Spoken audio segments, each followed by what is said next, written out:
of Parliament of Tanzania and President of the IPU, Right Honorable Solomon Thomas MP, President of CPA Africa Region and Speaker of Parliament of Sierra Leone, Right Honorable Jata Tobong MP, Vice President of the CPA Africa Region and Speaker of the Parliament of Gambia, Right Honorable Arthur Holder MP, Acting Chairperson of CPA International and Speaker of Parliament of Barbados, Honorable Paul Christian Makonda, Arusha Regional Commissioner, distinguished delegates present here and all heads of delegation present here, Mr. Stephen Twigg, Secretary General of the Commonwealth Parliamentary Association, Mr. Baraka Leonard, the Regional Secretary, Regional Secretariat officials present here, staff from Parliament's accompanying officials, spouses, members of the press,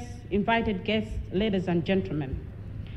I feel greatly honored to stand before you today on an occasion of the official opening of the 53rd Commonwealth Parliamentary Association Africa Regional Conference.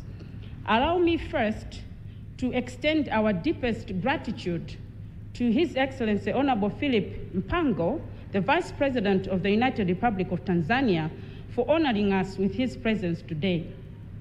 You are representing Her Excellency Samia Suluhu Hassan, the President of the United Republic of Tanzania. We are indeed privileged to have you in our midst. Her Excellency Samia Suluhu Hassan is a strong woman and icon of Africa, whose leadership and vision continue to inspire not only the people of Tanzania, but the entire African continent. We are grateful for her unwavering commitment to regional integration and her exemplary leadership in championing the development of Tanzania and Africa at large. Honorable colleagues, allow me to, in a special way, to thank the Speaker of Parliament of Tanzania, Right Honorable Dr. Tulia Ackson, who is also the President of the IPU, for graciously accepting to host this year's conference in collaboration with the Regional Secretariat.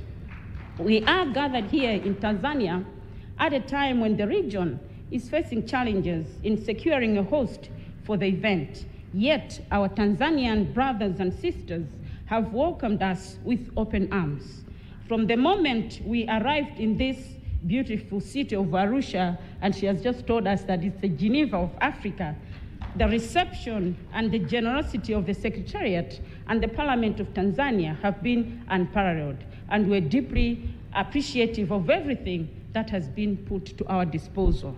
In a special way, this is the first time we're meeting as CPA Africa Region, whilst we've ascended to the position of IPU President. As CPA, would like to congratulate you, Madam, and wishing you all the best in your endeavor as the President of the IPU. Distinguished guests, let me also thank and acknowledge all the speakers who have traveled distances to join us. Your participation will enrich the discussion which we will have and resolutions which we will develop, and I'm sincerely grateful for your dedication.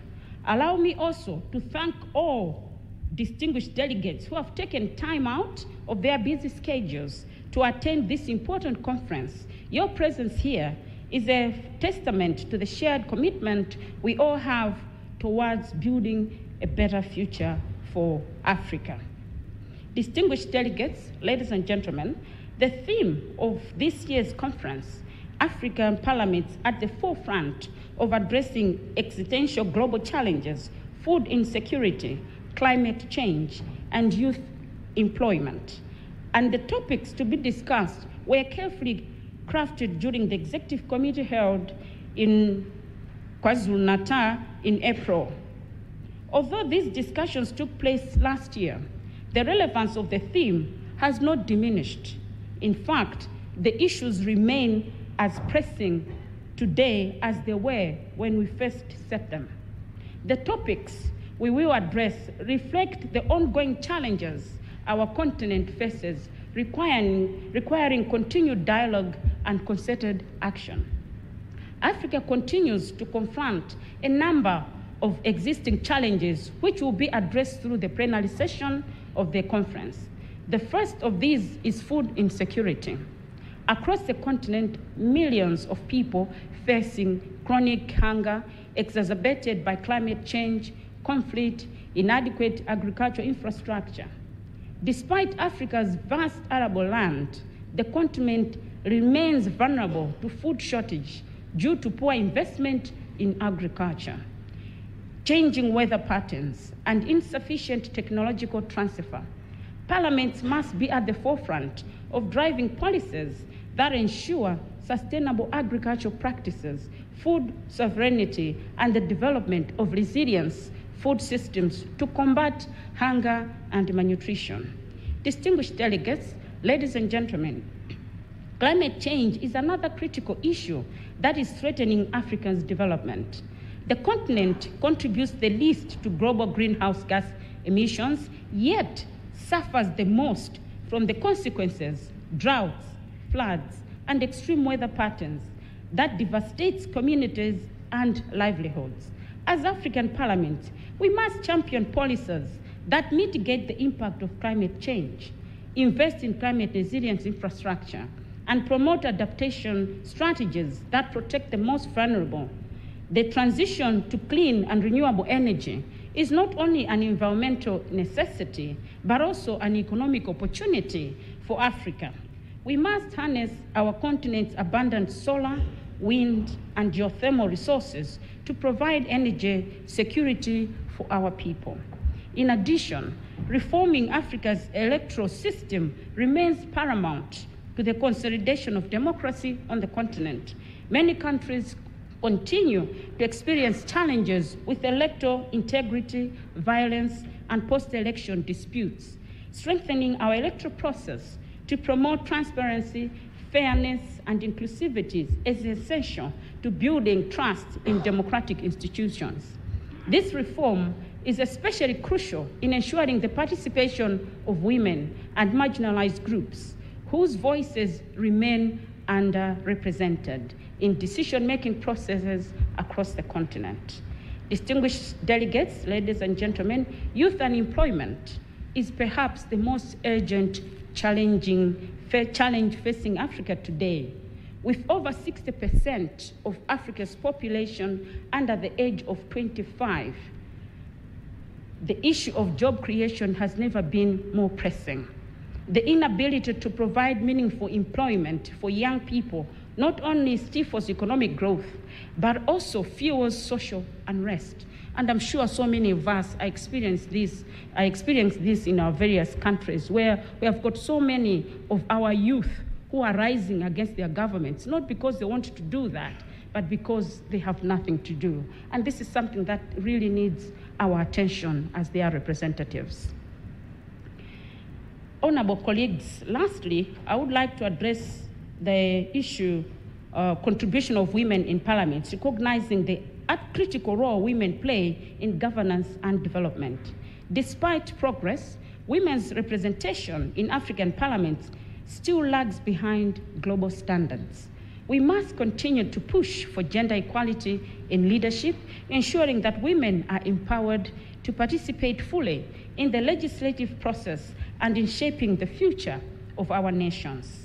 Distinguished delegates, ladies and gentlemen, the plenary session will explore these issues in depth, drawing on the expertise and experience of delegates from across the continent. The discussions will not only help us better understand the complex challenges we face, but also culminate in concrete resolutions.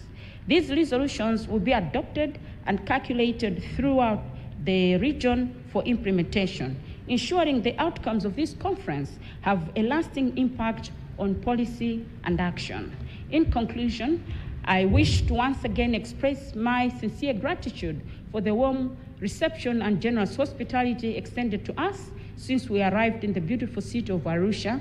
To each delegate who has taken the time to participate in this vital conference, I extend my deepest thanks. Your contributions are crucial to shaping the future of our continent and addressing the challenges we face together. And when I was listening to the speaker, Dr. Tulia, she did mention that she's going to be at our disposal, and she's going to provide anything. And I don't know, when she was saying that, she knows our needs, and that, but we are saying thank you very much. We've heard that very loud and clear, and we will indeed extend our stay. But once again, Your Excellency, thank you very much, and extend our gratitude to Her Excellency, the President. Thank you. Mtazamaji wa TBC1, huyo hapo ulikuwa unamsikiliza ni mwenyekiti wa kamati tendaji ya CPA Kanda ya Afrika, na amezungumza masuala mbalimbali likiwemo swala zima namna gani pia anakwenda kujadili swala zima la changamoto ya masuala ya chakula, mabadiliko ya tabia nchi, lakini pia na yale ambayo yanawakabili vijana. Kwa tumeweza kusikia hapo, na tunaendelea na mkutano. Tumesikia mengi ambayo yamesemwa na mwenyekiti huyu wa kamati tendaji ya CPA Kanda ya Afrika. Kubwa pia ambalo amelizungumza ni mchango wa wanawake pia kwenye nafasi kama hizi, ameweza pia kugusia hapo. Mr. SG.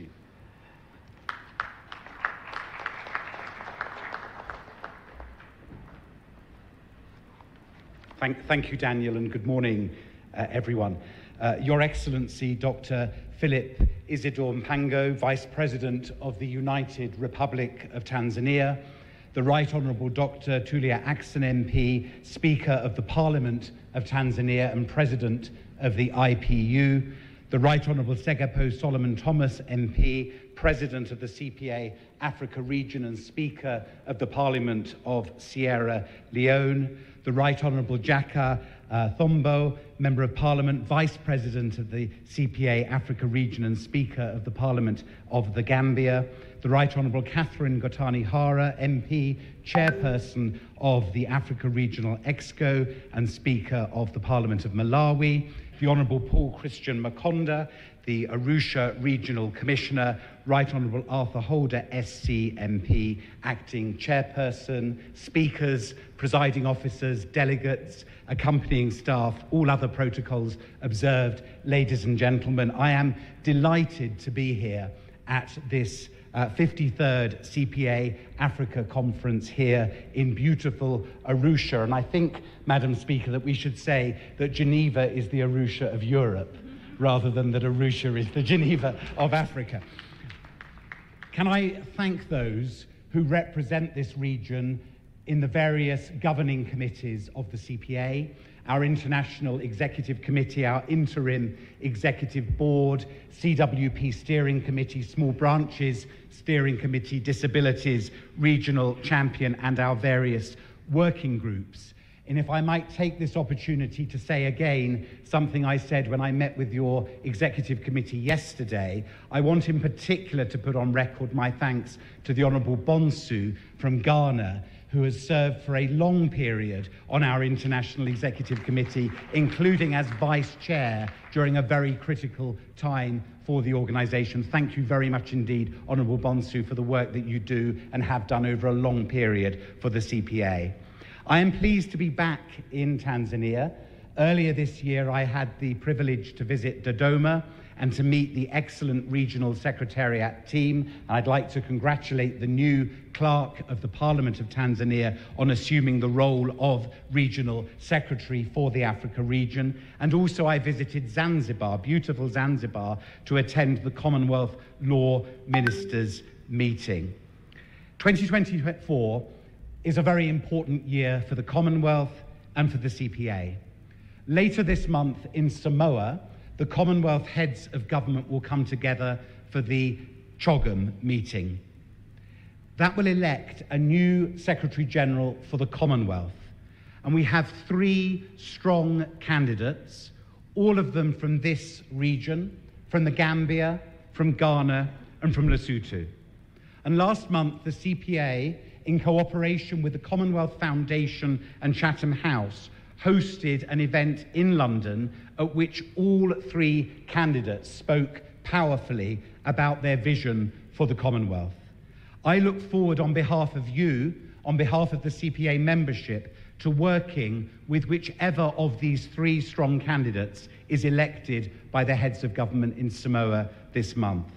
Soon after CHOGM, we will convene for the 67th Commonwealth Parliamentary Conference in Sydney, Australia in November. At that conference, we will have important elections for the international chairperson and the chairperson of CPA small branches, and we will have a landmark set of decisions to make about the next phase in the change in CPA's legal status. As you will know, for over 30 years, the CPA has been making the case for legislation in the United Kingdom to recognise our role as an international interparliamentary organisation. Earlier this year in July, immediately after the United Kingdom's general election, my top priority on your behalf was to persuade the new British government to legislate on CPA status. And on July the 17th, in the King's speech, setting out the new government's plans for its first year in office, I'm very pleased to share with you that this bill was included in that King's speech as a government bill, something that we have been arguing for many, many years. The bill is moving smoothly through Parliament. It received its second reading in the House of Lords at the end of July. It passed its committee stage in the House of Lords last month and is due to have its final third reading next week, after which it will pass to the House of Commons. Having stood at the third consecutive Africa Regional Conference that I've attended as Secretary-General, I am very pleased that finally I can stand here and say with confidence that we are going to finally achieve this new status, and we will do so in 2025. I am so grateful to this region, so grateful to the Africa region of the CPA for the central role that you have played for more than 3 decades in keeping this issue alive. Last year in Accra, Ghana, we created an interim CPA without charity status, so that for the first time this year, your membership subscriptions have not gone to a charity. And next month in Sydney, we will discuss a constitution for that new CPA and transfer the assets from the charity to the new CPA. And once the United Kingdom legislation is fully in law, this new CPA will sign an agreement with the British government, and it will become the newly legally recognised Commonwealth Parliamentary Association. Now, we haven't sought this status for its own sake. We seek this new status because it will bring new opportunities for the parliaments of the Commonwealth to have your voices heard across the world, in regional bodies, in the Commonwealth itself, and in the United Nations. A stronger voice for parliaments and more freedom for the members of the CPA to speak up on your priorities and our shared values. And those shared values and those priorities are well reflected in the programme for this conference. Food insecurity, tackling climate change, harnessing renewable energy, addressing mistrust in politics, promoting gender equality, and reforming education to address youth unemployment. And since the 52nd Regional Conference in Sierra Leone 2 years ago, CPA headquarters has been working on these shared priorities. And I'd like to bring my remarks to a close by highlighting some examples on that. Many of you will have signed up for our CPA online parliamentary academy, providing a range of courses for parliamentarians and clerks. Some of you will have taken part in our CPA benchmarks for democratic legislatures, most recently the Parliament of Eswatini, which last week undertook a benchmarks assessment, and I thank them for that. We've heard very powerfully just now from the chairperson of Africa Region about the continued challenge around gender equality across the whole of the Commonwealth. In the past year, the CWP internationally has had 2 workshops, both hosted in this region, first by Tanzania last year and most recently by Nigeria. And I'd love to echo the comments of Speaker Axon that the CWP anthem provides a brilliant blueprint for what we all stand for in seeking equal representation for women and men in all of our parliaments. And of course we have our Commonwealth Parliamentarians with Disabilities Network. And one of its functions is to provide a capital investment fund to make parliaments as accessible as possible. And I'm so pleased that there have been successful applications to that fund from Kenya, from Sierra Leone, from Uganda, from the Seychelles, and from Tanzania. Next year, we will begin a consultation for the next CPA strategic plan. That will cover the period from 2026 to 2030. It will be the first strategic plan for the new CPA with its new legal status. And I encourage branches and networks across the Africa region to take part in this discussion. Thank you for the opportunity to be with you at your conference. I look forward to meeting many of you informally today and over the next few days. And I look forward, I'm sure, to seeing some of you at our conference in Sydney next month. May I take this opportunity to wish all participants here a successful, productive, and enjoyable 53rd CPA Africa Regional Conference. Thank you very much.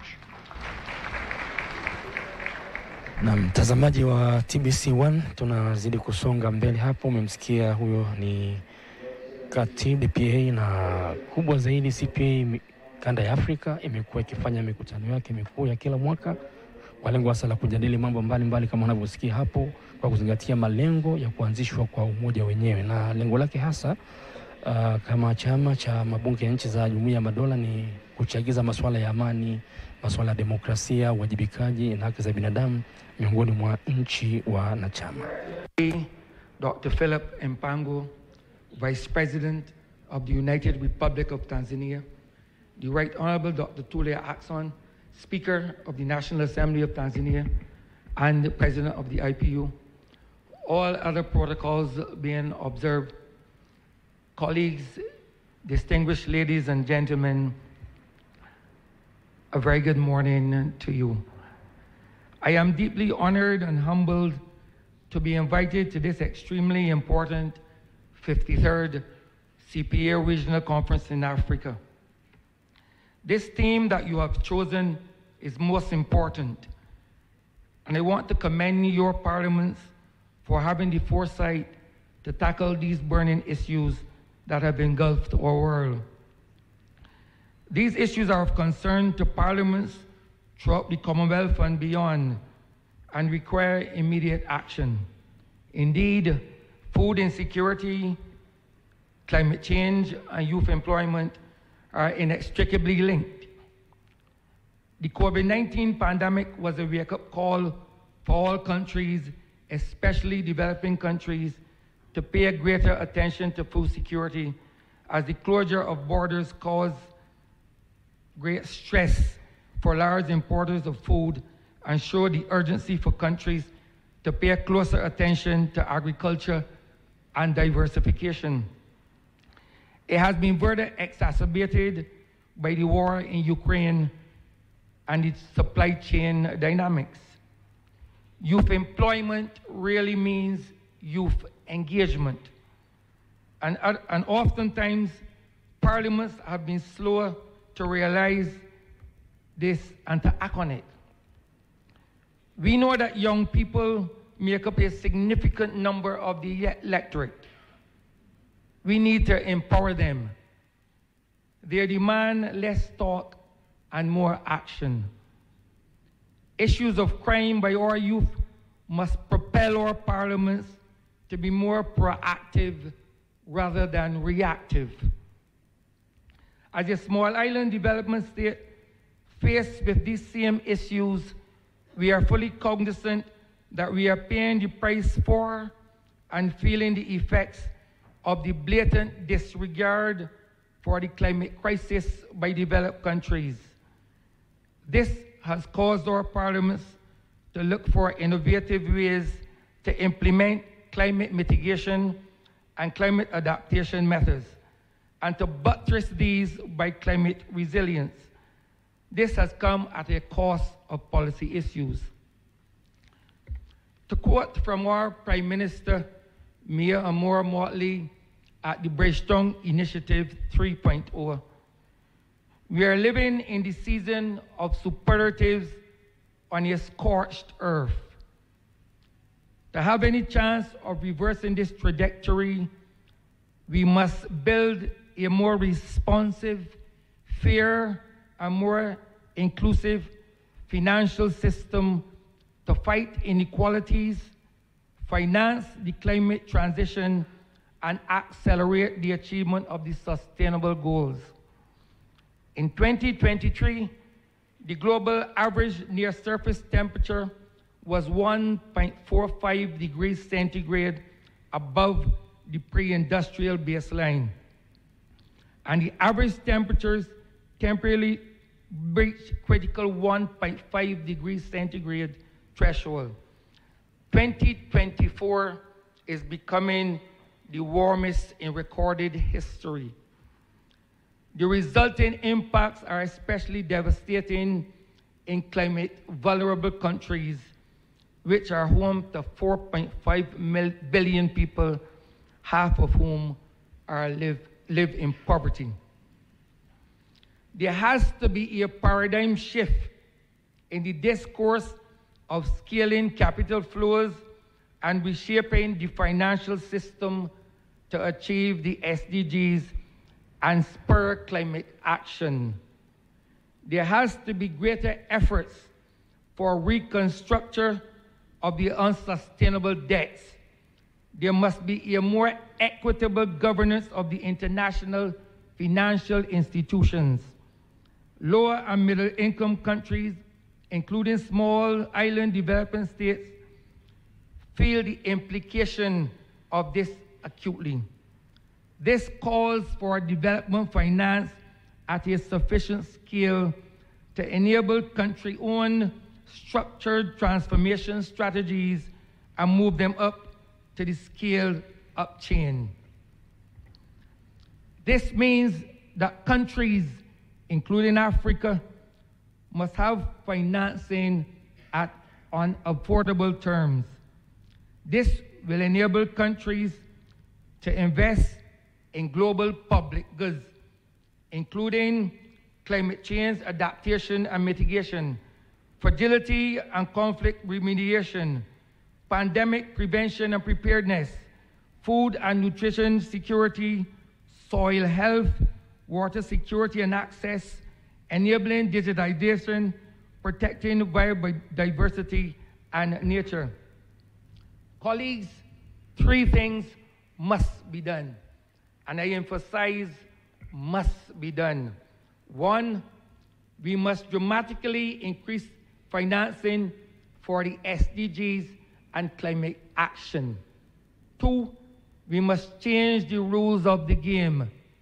Three, we must shock-proof economies.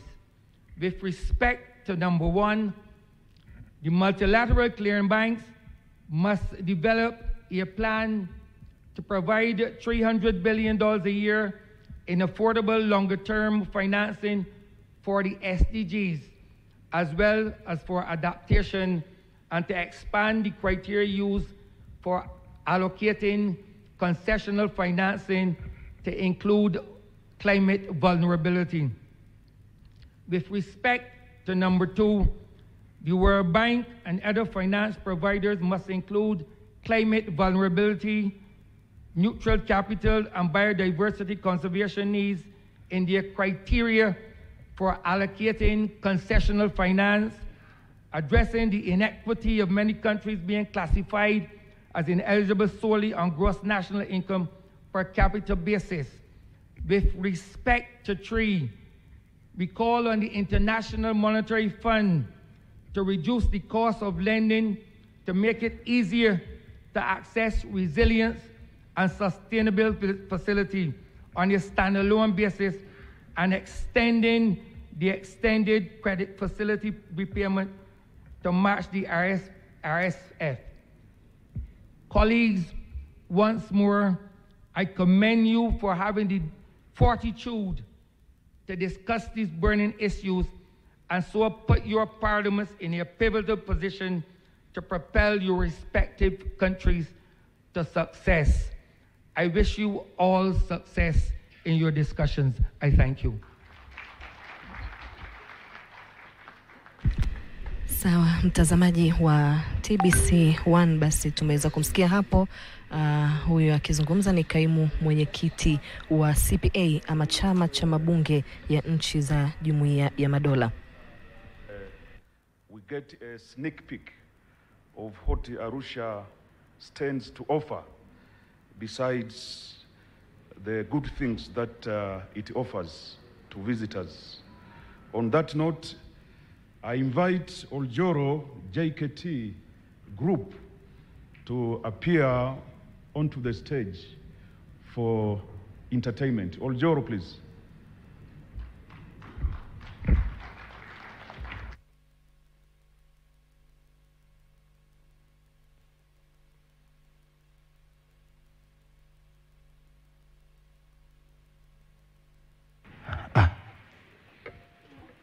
Uzama we na kombetele, ukiona majana jawe usiogelele, mana baharini hakuna uvulanavyo usizoele.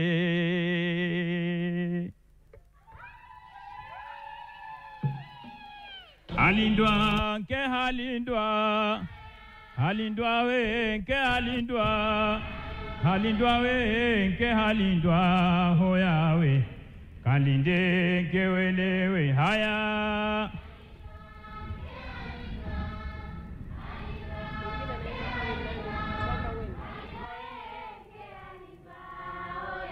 Hoya we, asema halindwa we nke halindwa, halindwa we nke halindwa, halindwa we nke halindwa we hoya we, kalinde we nke wele haya we haya. Halindwa we nke halindwa hoya we, kalinde we nke we. Asema mwaka niliosafiri na Wajuma we, tupili matango yangu kachuma, kaya chumu yote shamba nzima haya we haya we. Halindwa ke halindwa, halindwa we ke halindwa hoya we nindeke. Asema hoya we haurazi moyo, asema hoya we haurazi haya yawe haurazi moyo. Asema shangwe na vigeregere we twasherekea leo, kwanza kwa kupewa mwaliko we twasherekea leo.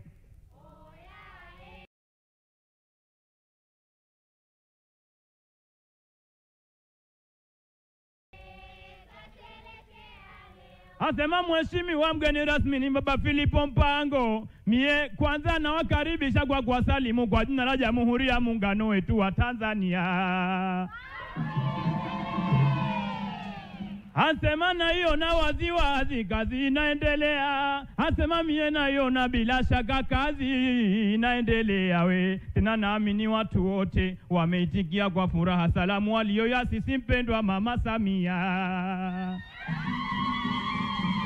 Asema watu wameitikia kwa furaha salamu walioyasisi mpendwa Mama Samia, raisi wetu kipenzi nchini Tanzania. Mheshimiwa mgeni rasmi, ni kuna jambo nataka kukuambia we. Baba Philipo Mpango, kwetu sisi huna doa, sera ya kufanya kazi vyema waizingatia, ndiyo maana nchi yetu yazidi kuendelea. Mchango wako ni mkubwa katika taifa letu pendwa la Tanzania. Asema mchango wako ni mkubwa katika taifa letu pendwa la Tanzania. Mko sawa, sio ni tofauti wewe na Mama Samia we. Asema vigeregere kidogo we twasherekea we haya we twasherekea. Asema manaumia we twasherekea we.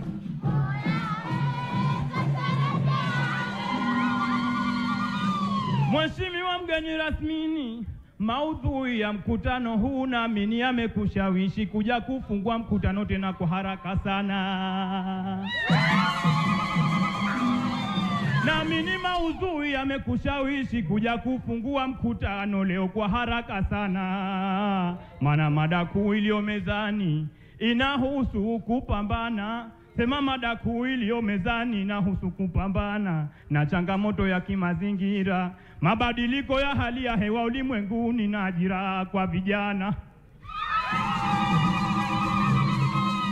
Pia na changamoto ya kukosa uhakika chakula. Mie naamini kwa uwezo wa Rabana, asema na changamoto ya kukosa uhakika chakula, naamini kwa uwezo wa Rabana kupitia mkutano huu mwafaka mwema leo utapatikana.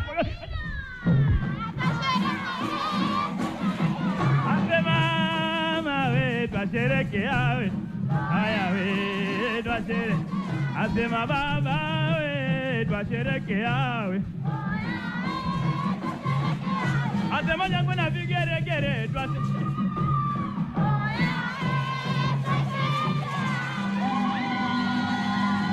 I invite all MP to the CPE meeting. Invite all MP to the CPE meeting. I swear to Kenya,